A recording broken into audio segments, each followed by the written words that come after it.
এই অভিযান ছিল পদ্মা অববাহিকার গোড়া থেকে শেষ প্রান্ত পর্যন্ত প্রায় 292 কিলোমিটার দীর্ঘ এক অনন্য জলপথ। ইমতিয়াজ ছিলেন সম্পূর্ণ একা, ছিল না কোনো সহায়তাকারী টিম বা সাপোর্ট বোর্ড।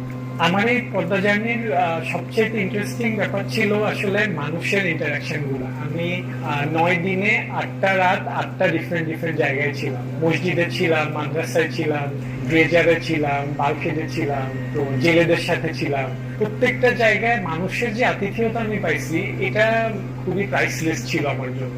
পথ চলার মাঝখানে তিনি বিশ্রাম নিয়েছিলেন মাত্র একদিন কুষ্টিয়ার শিলাইদহে।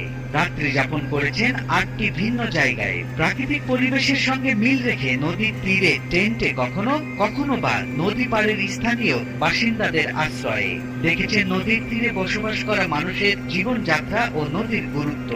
সেই সাথে দেখেছেন মানুষ কতটা